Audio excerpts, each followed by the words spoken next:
आदाब नाजरीन, जी सलाम में आपका इस्तकबाल है। मैं हूं सैयद अब्बास मेहदी, मेरे साथ है मेरे साथी इमरान खान। हम लगातार कह रहे हैं कि हम हैं इंडिया वाले, लॉक हैं, डाउन नहीं। इसी पेशरफ्त में हमारे साथ बातचीत के लिए मौजूद हैं AIUDF के सरबराह मौलाना बदरुद्दीन अजमल। असम की सियासत में अहम किरदार अदा करने वाले बदरुद्दीन अजमल कौम व मिल्लत के मसाइल पर सड़क से लेकर ऐवान तक आवाज उठाते हैं। बदरुद्दीन अजमल से आज बात करेंगे कोरोना की वबा के खतरों पर, कोरोना से पैदा हुई मौजूदा सूरत हाल पर, और क्या कोरोना को मजहब के चश्मे से देखा जाना चाहिए। इन तमाम सवालों का आज उनसे जवाब हासिल करेंगे। इस पर बात करने से पहले देख लेते हैं मौलाना का मुख्तसर सफरनामा। बदरुद्दीन अजमल का शुमार असम के बड़े लीडरान में होता है। सियासत के साथ साथ इत्र के कारोबारी हैं और इनका कारोबार मुल्क ही नहीं गैर ममालिक में भी फैला हुआ है। देवबंद से पढ़ाई पूरी करने के बाद मौलाना जमीयत उलमाए हिंद के साथ जुड़ गए। यहाँ उन्होंने समझा कि सियासत में कदम रखे बगैर मिल्लत के मसाइल हल नहीं किए जा सकते। All India United democratic front के लीडर बदरुद्दीन अजमल ने जब सियासत में किस्मत आजमाई तो असम की मुस्लिम आबादी ने भी इनका हौसला बढ़ाया। तिजारत और सियासत के अलावा मौलाना बदरुद्दीन अजमल समाजी खिदमात भी अंजाम देते हैं। तो बदरुद्दीन अजमल साहब से आज हम मौजूदा सूरत हाल पर बातचीत करेंगे। उनसे जानेंगे वो तमाम सवाल जो इस वक्त उठाए जा रहे हैं, जिनके जवाबात नहीं मिल रहे हैं। हम बदरुद्दीन अजमल साहब का बहुत इस्तकबाल करते हैं जी सलाम में। मौलाना साहब, आपका बहुत बहुत इस्तकबाल है जी सलाम में। पहला सवाल और बुनियादी सवाल, वो सवाल जो बहुत अहम है, जिसको लेकर तनाज़ात पैदा हो रहे हैं। कोरोना एक मूजी वायरस है, एक मुहलिक आलमी वबा है। ये किसी मजहब के लिए नहीं, पूरी इंसानियत के लिए खतरा है। लेकिन इल्जाम लग रहे हैं कि कुछ लोग इसे मजहब के चश्मे से क्यों देख रहे हैं। देखिए, पहली बात तो हकीकत है कि जो लोग इसको मजहब के आईने से देख रहे हैं वो मजहब से बिल्कुल नावाकिफ है। उनको मजहब के अलीफ बा तासा से भी वाकिफियत नहीं है। वो मुझे बुरा ना माने जी, क्योंकि मजहब ने इस मामले में रहनुमाई अल्लाह के रसूल सल्लल्लाहु अलैहि वसल्लम ने 1400 साल पहले कहा था, जब वबाई मर्ज फैला था कि जो जहाँ है वहां रहे, वहां से निकले ना, जो बाहर के लोग हैं वो अंदर ना जाए। आज हुकूमत भी यही कह रही है, प्राइम मिनिस्टर साहब भी यही कह रहे हैं, सारी दुनिया इस बात को कह रही है कि जो जहाँ है वही रहो, निकलो मत, घर से भी बाहर मत निकलो, दूसरों को मुसीबत में मत डालो। तो ये तो कुरान हदीस में है, बाकायदा अल्लाह के रसूल सल्लल्लाहु अलैहि वसल्लम ने मना किया। तो इसलिए मजहब से इसका टकराव होने का कोई मतलब नहीं। फिर दूसरे ये है कि जो डॉक्टर लोग और साइंसदान लोग कह रहे हैं इस बीमारी के बारे में तहकीक होने के बाद कि इसमें जितनी दूरी बरती जाएगी, सेफ डिस्टेंस मेंटेन किया जाएगा, पर्सनल डिस्टेंस मेंटेन किया जाएगा, तो ये तो हदीस में भी है। हदीस पाक में अल्लाह के मौलाना साहब ये बातें हदीस में भी हैं, कुरान में भी हैं, रसूलुल्लाह की सीरत से भी पूरे वाजे होता है। लेकिन ये बात आवाम तक, लोगों तक, कौम तक, मिल्लत तक क्यों नहीं पहुंच पा रही है? नहीं, इसमें देखिए मेरे ख्याल से मीडिया की बहुत अहम रोल है। मीडिया वाले, जैसे आज आप मेरा इंटरव्यू ले रहे हैं जी, इसी तरीके से मजहबी जो लोग, सही लोग हैं, जो सही नुमाइंदे हैं, जो अपने आप को सो कॉल्ड इंटेलेक्चुअल कहते हैं या इस्लामिक स्कॉलर, वो नहीं, जो वाकई इस्लाम के रहनुमा लोग हैं, उन लोगों के इंटरव्यूज आप लोग ज्यादा से ज्यादा लीजिए। इस बात को सारे मीडिया वाले अगर फैला देंगे तो मेरे हिसाब से 10 दिन में पूरी दुनिया में ये मैसेज पहुंच जाएगा कि ये मजहब है। बिल्कुल मौलाना साहब, लेकिन अभी हमने सिर्फ 3 हफ्ते पहले, ज्यादा नहीं 3 हफ्ते पहले देखा कि नमाज जुमा के लिए भी लोग मस्जिदों की तरफ बजिद थे जाने के लिए, बहुत समझाने के बावजूद भी नहीं मान रहे थे, और उलमा हजरात की तरफ से भी कोई साफ बात निकल कर नहीं आ रही थी। धीरे धीरे मीडिया ने इस मामले को उठाया, उसके बाद उलमा हजरात ने भी मीडिया के जरिए अपील की। तो अब हालात ये हैं कि अब लोग मस्जिदों का रुख नहीं कर रहे हैं, सख्ती भी बरती गई। आगे रमजान का बाबरकत महीना आने वाला है, क्या कहेंगे? इस तरफ भी देखने की जरूरत है। देखिए, मैं इसी वजह से कहा कि इसमें मीडिया का बहुत बड़ा रोल है।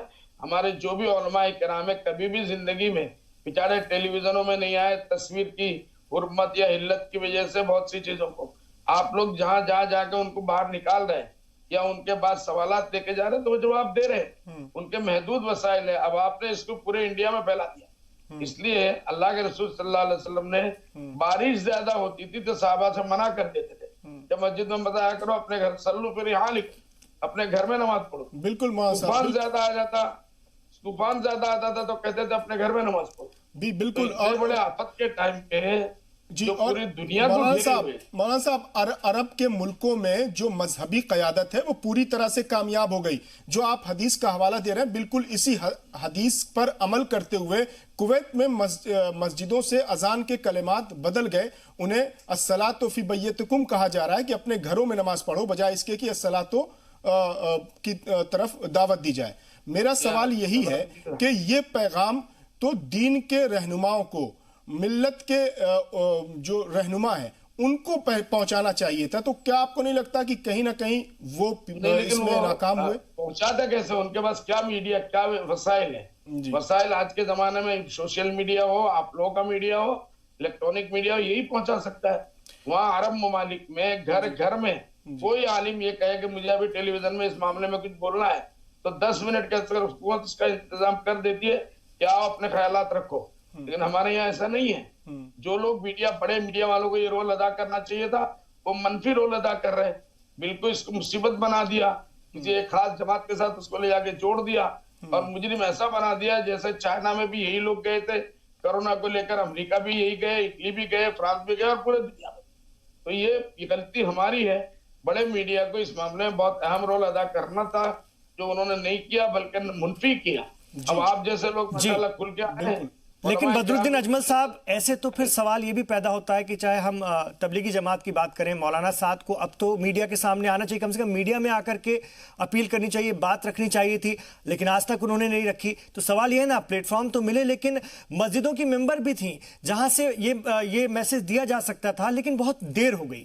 हमारा सवाल ये है कि सामने तो बहुत बड़े तादाद में लोग रहते हैं, उनको आपको एड्रेस करना होता है, तो कहीं ना कहीं चूक तो हुई है। इसको कहीं ना कहीं क्या हमें कबूल करना चाहिए, मान लेना चाहिए? मैं तो इस मामले में अभी तक कम से कम 10-15 इंटरव्यू दे चुका हूँ और हर एक महीने मैंने कहा कि भाई कमी हमारी भी कहीं ना कहीं है, कमजोरी हमारी तरफ से भी है, कहीं ना कहीं भूल चूक हमसे भी हुई है। लेकिन भूल चूक किसके नहीं होती है?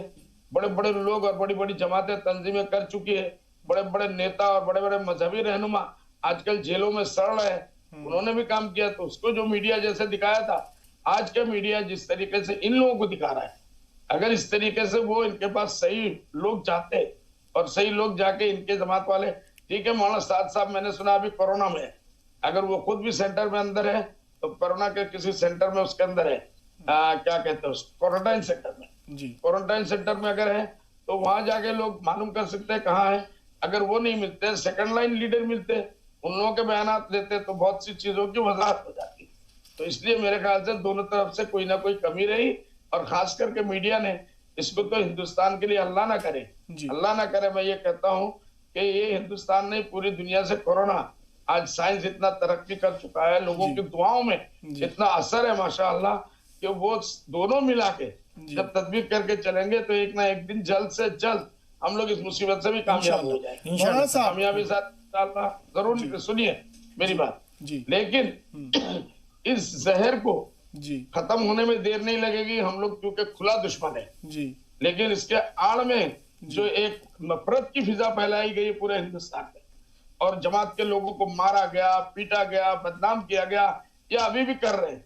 और सवाल मौलाना साहब, मेरा सवाल उसी से मुताल्लिक है जैसे आप अभी कह रहे थे कि मौलाना साद साहब क्वारंटीन में है, वो आइसोलेशन में है, हालांकि अभी तक ये नहीं पता कि वो कहां पर हैं और उनका क्वारंटीन पीरियड पूरा हो चुका है, उसके बावजूद वो सामने नहीं आए।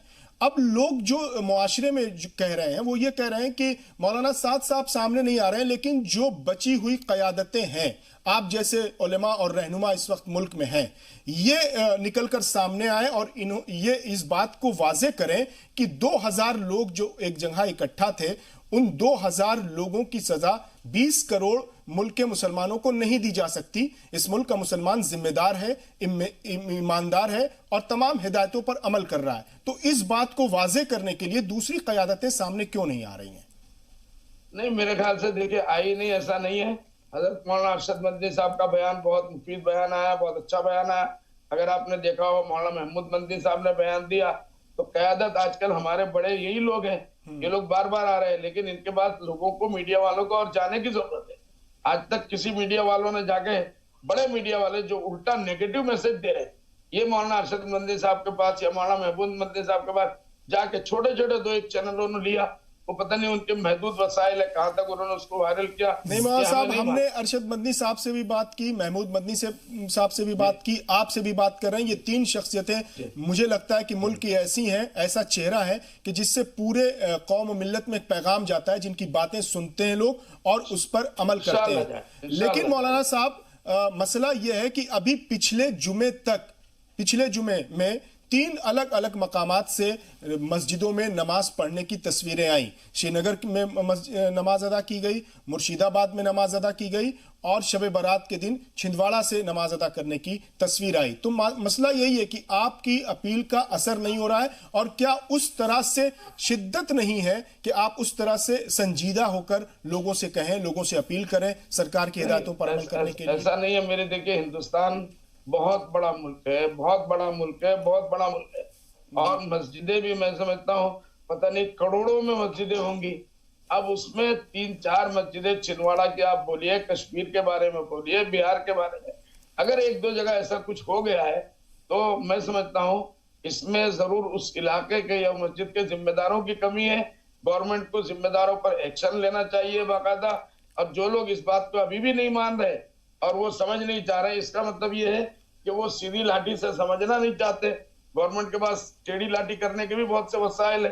तो 3 मस्जिदों पर कंट्रोल करना कोई मसला नहीं है, आइडेंटिफाई हो चुका है, कई इलाकों में हुआ है, गवर्नमेंट उनके ऊपर एक्शन ले, कौम उनके साथ में इंशाल्लाह। आज जी सलाम पर महमूद मदनी साहब थे थोड़ी देर पहले हमारे साथ, और उन्होंने भी काफी इस बात की मजम्मत की कि जैसे डॉक्टर्स पर हमला हो रहा है, मेडिकल के लोग जो जा रहे हैं इस तरह के मरीजों को देखने के लिए, उन पर पत्थरबाजी हो रही है, और उसमें भी कहीं ना कहीं एक खास फिरके के लोगों का नाम आ रहा है बार बार। उन्होंने कहा कि ये चीजें हमें शर्मिंदा करती हैं। उन्होंने सख्त इसकी मजम्मत की है और कहा कि कोई भी सख्त एक्शन हो लेना चाहिए, इसमें कोई उसकी रियायत की बात नहीं। उन्होंने साफ कहा। आप क्या कहेंगे? मैं भी इस मामले में देखिए खुद ही मजम्मत करता हूं और अपने भाइयों से कहता हूं कि शर्म खाओ, आप लोगों के ऊपर अफसोस है जो ये हरकतें कर रहे हैं। क्यों इस्लाम को बदनाम करते हो, क्यों मुसलमानों को बदनाम करते हो? लेकिन एक साथ में ये भी देखना पड़ेगा आपको कि बहुत से जगह, जैसे सहारनपुर का वाकया था, जैसे बिहार का वाकया था, बहुत से जगहों ने पुलिस सुपरिटेंडेंट ने बाकायदा ट्वीट के जरिए से कहा कि ये वाकया हमारे यहाँ हुआ ही नहीं। एक मेडिकल हॉस्पिटल के इंचार्ज ने उन्होंने कहा कि ये वाकया हमारे यहाँ हुआ ही नहीं। लेकिन मौलाना साहब, इस किस्म की फेक वीडियो भी बहुत वायरल हो, लेकिन मौलाना साहब ऊपर भी गवर्नमेंट को ध्यान देने की जरूरत है।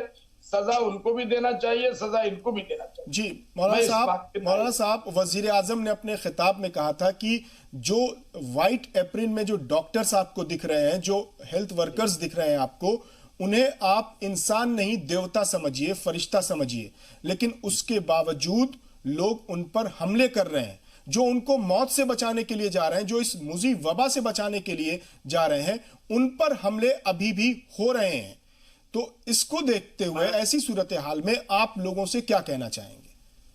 हम सिर्फ इतना कहना चाहते हैं कि जरूर देखिए इस मामले में भी गवर्नमेंट कर रही है, गवर्नमेंट के पास पैसे भी कितने लाख हजार करोड़ लोग आ चुके हैं पैसे, तो अवेयरनेस की भी कहीं ना कहीं किसी किसी इलाके में कमी रह जा रही है। अगर लोगों को हकायक से आगाह किया जाए कि भाई ये तुम्हारे, अब इसमें अफवाहें लोग बना देते हैं, ये ले जाकर रख देंगे, मर जाओगे तलाश भी नहीं दिया जाएगा, जला के फेंक दिया जाएगा, तो ऐसे जगह में लोग हो जाते हैं, समझे कि नहीं? तो मेरे ख्याल से इसमें कोई अवेयरनेस की। दूसरी बात जी, मैं उन तमाम लोगों को, उन तमाम हरकतों को जो मजहब के लिबास में या लुंगी पहन के हमने देखा 2-1 लोग पथराव कर रहे हैं, तो ये बड़ी शर्म की बात है। अगर बिल्डिंग के ऊपर दोनों तरफ आ रहे हैं कि बिल्डिंग के ऊपर से पथराव भी हुआ, दूसरी जगह कुछ बड़े बड़े मीडिया हाउस वालों ने दिखा दिया कि ये झूठ था, ये कहीं और का वाकया है। एक मैडम बार बार पता नहीं कहां से आ रही है, हिंदू है, और वो कह रही है कि ये वाकया तो पाकिस्तान का, ये इंडिया का है ही नहीं। तो इस किस्म की चीजों की भी सफाई होगी तो लोगों, मैं नहीं समझता, आप लोग भी अंदाजा कर रहे होंगे कि मुल्क ने 98% लोगों ने आज भी मान लिया। अगर जिन लोगों ने भी नहीं माना, हम उसकी मजम्मत करते हैं। हुकूमत को उनके साथ सख्त एक्शन करना चाहिए।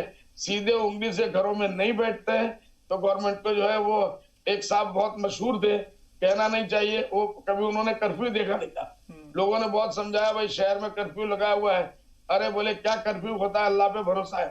जब वहां पहुंच गया पुलिस वालों ने, सीआरपी वालों ने उनको डंडे बजाया, तो उसके बाद रो रो के कहने लगे अरे कमबख्त मुझे पहले बता देते कि कर्फ्यू का मतलब पुलिस का डंडा और सीआरपी का डंडा है।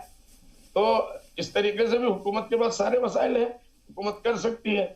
मौलाना हम उनके साथ। मौलाना साहब आप जी सलाम पर हैं और हो सकता है कि आपको मौलाना साद साहब देख रहे हो, सुन रहे हो, तो अगर आपसे मौलाना साद साहब की मुलाकात हो तो आप उनसे क्या कहना चाहेंगे? वो अगर आप यहाँ कह दे तो उन तक मैसेज बात पहुंच जाएगी। चाहेंगे कि अल्लाह, हेलो जी, मैं आपके माध्यम से ये कहना चाहूंगा, हजरत मौलाना साहब मेरे छोटे भाई हैं, उम्र में मैं उनसे 4-5 साल बड़ा हूँ, लेकिन हमारे बड़े अच्छे ताल्लुकात हैं अल्हम्दुलिल्लाह।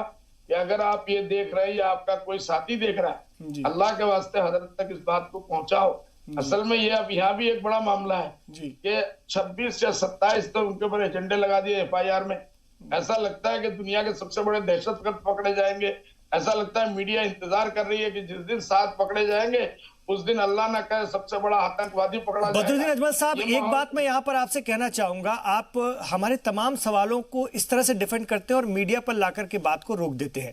मैं आपकी मुश्किल को समझ सकता हूं, आप एक सियासतदानी हैं, लेकिन यही तो दिक्कत है। मिल्लत के रहनुमा अगर इस वक्त साफगोई नहीं दिखाएंगे और कहीं ना कहीं ठीकरा फोड़ने की कोशिश करेंगे तो फिर मैसेज कैसे जाएगा?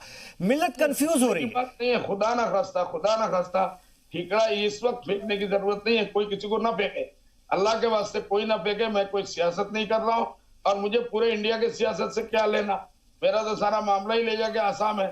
तो इसलिए खुदा ना खास्ता साद साहब के मामले को आप लोग भी संजीदगी से लीजिए। कहीं ना कहीं उनके ऊपर साद साहब से आप क्या कहना चाहेंगे? हो सकता है वो सुन रहे हो। साद साहब से यही कहना चाहूंगा कि आप जितना जल्दी हो सके, आप ये जो FIR वगैरह है ये कोई ऐसा नहीं है, आप अपने वकीलों से मशवरा कीजिए। आपके ऊपर जितने धारा लगाया गया, हमने भी वकीलों से मशवरा किया, लोगों ने कहा ये कोई मसला नहीं है, गैर जमानती वारंट आज दिखा रहे हैं, ज्यादा से ज्यादा 13-14 दिन की बात करेंगे, ले जाके ये लोग कहेंगे हम जेल में डाल देंगे। अरे तो आपके अल्लाह वाले, आपके बुजुर्गान दिन तो जेल नहीं, इस मुल्क को आजाद कराने में। चलिए ठीक है मौलाना साहब, चलिए असम की सियासत पर आते हैं। असम में बाहर के रियासतों के बहुत सारे मजदूर हैं जो लॉकडाउन की वजह से इस वक्त परेशानी का शिकार है। आपकी पार्टी, आपकी जानिब से उनकी इमदाद के लिए क्या कोई कदम उठाए जा रहे हैं? हमारी पार्टी, देखिए सबसे पहली बात तो ये मैं कहूंगा कि हम लोग सियासत में जरूर है, लेकिन वो सियासत नहीं जो आज पूरी दुनिया जिस चश्मे से देख रही है। हम लोग कौमी सियासत में उतरे हैं, इंसानियत के फिक्र के लिए, इंसानियत के मसाइल को हल करने के लिए उतरे। तो अल्लाह का शुक्र है हम लोग अपने लाइन से नहीं हटे और भूले भी नहीं है कि हम लोग आलिम है और अल्लाह ने क्यों बनाया था। दूसरी बात यह है कि हमारी जिम्मेदारी जो आसाम में है, मैं बता रहा हूँ, हमारा अपना अजमल फाउंडेशन है। अजमल फाउंडेशन के जरिए से अब तक अल्हम्दुलिल्लाह 40,000 फैमिलियों को हमने कम से कम 15-15, 20-20 दिन का खाना पहुंचाया और कर ही रहे हैं, मुसलसल कर रहे हैं। दूसरी बात यह कि जो बाहर हमारे आसाम के लोग फंसे हुए हैं, कम से कम अब तक 5,000 लोगों की दरखास्तें हमारे पास टेलीफोन से लोगों ने किया। आज ही एक फोन आया कि वहां हैदराबाद में 3,000 लोग जगह पे फंसे हुए हैं। तो इस तरीके से जहां से भी खबरें आ रही है, बॉम्बे में लोग फंसे हुए हैं, तो उनको अल्हम्दुलिल्लाह हम लोगों ने कम से कम नहीं तो 5,000 लोगों को हम लोगों ने उनके लिए पैसे भिजवाए और ये ऑन रिकॉर्ड है, सब चेक में हम भेज रहे हैं। तो इसी तरीके से ये चीजें हुकूमत से हम कांटेक्ट कर रहे हैं। कल हमने वहाँ केरला के हुकूमत से कांटेक्ट किया कि आपके यहाँ से लोग हमारे फंसे हुए हैं। उसके बाद इससे पहले झारखंड के सुरन साहब से हमने कांटेक्ट किया। उससे पहले जो है आपके राजस्थान के गहलोत साहब से हमने कांटेक्ट किया। तो ये सब करके कि हमारे आसाम के लोग वहां फंसे हुए हैं, इतने लोग, जहां जितनी हमको इत्तला मिल रही है, इसी तरीके से आसाम में बाहर से लोग फंसे हुए हैं जी। तो बार बार हम चीफ मिनिस्टर से अपील कर रहे हैं, टेलीफोन की ओर से भी और मीडिया के माध्यम से, आसामी मीडिया के माध्यम से, कि गवर्नमेंट इसके ऊपर ध्यान दे कि कोई भी बाहर का मजदूर एक दिन का भी भूखा न रहे। वो हमारे यहाँ काम के लिए गए थे, अपने पेट पालने के अलावा वो हमारे कंस्ट्रक्शन में बाकायदा हमारे हिस्सेदार थे, इसलिए उनको भूखा नहीं मरना चाहिए। इसके ऊपर हुकूमत को ध्यान देना चाहिए। जी, जी, बहुत शुक्रिया मौलाना साहब, और हम दुआ करते हैं कि आपकी तौफीकात में इजाफा हो। बहुत शुक्रिया कि आपने वक्त निकाला, हमें वक्त दिया और हमसे बातचीत की, और एक अच्छा पैगाम पूरे अवाम के लिए, कौम के लिए, मुल्क के लिए, मिल्लत के लिए आपने दिया। बहुत बहुत शुक्रिया। बहुत बहुत शुक्रिया। तो नाजरीन, हम भी यही अपील करेंगे कि कोरोना जैसी वबा से बचने का वाहिद जरिया है सोशल डिस्टेंसिंग। सोशल डिस्टेंसिंग को अपनाइए, सरकारी हिदायतों पर अमल कीजिए, बिला जरूरत घरों से ना निकलिए। तो आज के लिए इस खास मुलाकात में इतना ही। मुझे और मेरे साथ इमरान खान को दीजिए इजाजत। आप देखते रहिए जी सलाम।